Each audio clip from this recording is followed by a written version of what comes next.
ডারউইনে বাংলাদেশের ইতিহাস গড়া টাইগারদের সামনে কুপোকাত অজিরা, যা মানতেই পারছেন না রিকি পন্টিংয়ের মতো সাবেক তারকা। পরিস্থিতি বোঝা, দিনের শুরু থেকেই স্টেডিয়াম ছিল পুরো ফাঁকা, রাজকীয় ফরম্যাটের খেলা, অথচ নেই খাবারের ব্যবস্থা। নাজেহাল অবস্থা ডারউইনে। এই হার নিশ্চিত হওয়ার দিন সকাল থেকে অজিদের ক্রিকেটে যেন এক বড় ধাক্কা, আর সেই ধাক্কা এবার বদলে দিতে পারে পুরো দলের চেহারাটাই। ভিন দেশে নয়, নিজেদের মাটিতে এই ব্যর্থতা। ডারউইনে বাংলাদেশের কাছে এমন অবস্থায় পড়বে অস্ট্রেলিয়া, তা হয়তো স্বপ্নেও ভাবেনি কেউ। অথচ ম্যাচ হারার পাশাপাশি প্রশ্ন উঠেছে দল নির্বাচন নিয়েও। তাহলে বুঝে নিন টাইগার থাবায় কতটা ক্ষতিগ্রস্ত, বিপর্যস্ত আর ক্ষত বিক্ষত ক্যাঙ্গারুরা।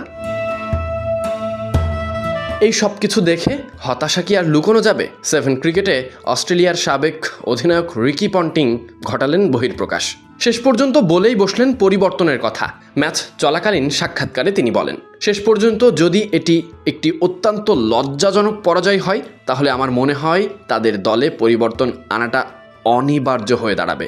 সত্যি বলতে গত গ্রীষ্মের শেষের দিকে আমি প্রকাশ্যে বলেছিলাম এই দলটাকে নতুন করে ঢেলে সাজানোর উপযুক্ত সময় এটাই। তবে পন্টিং এমন একজন যিনি সহজে দলের কাউকে বাদ দেওয়ার পক্ষে নয়, বরং দলকে একসঙ্গে রাখার পক্ষেই তার অবস্থান। তার ভাষায়, পরিবর্তন আনার পক্ষে সবচেয়ে শেষ লোকটা হয়তো আমিই হব। অধিনায়ক কিংবা খেলোয়াড় হিসেবে আমি সবসময় পুরো দলটাকে একসাথে ধরে রাখতে চেয়েছি। তাই পরিস্থিতি বেশ খারাপ জায়গায় না পৌঁছানো পর্যন্ত সাধারণত আমি কাউকে বাদ দেওয়ার কথা বলি না, কিন্তু এবার সেই সীমাটা যেন পেরিয়ে গেছে অস্ট্রেলিয়া। পন্টিংয়ের মতে, নতুনদের সুযোগ দিলেও অস্ট্রেলিয়ার খুব বেশি হারানোর কিছু নেই। সমালোচনা করেছেন টপ অর্ডার ব্যাটারদের নিয়েও।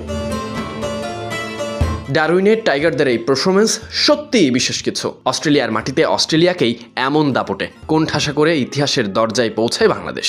ব্যাটে বলে টাইগারদের এমন আধিপত্যে মুগ্ধ ক্রিকেট বিশ্ব, আর নিজেদের মাঠে এমন কুপোকাত হওয়া কিছুতেই মানতে পারছেন না অজিরা। পন্টিংয়ের কণ্ঠে তাই শোনা যায় বদলের সুর।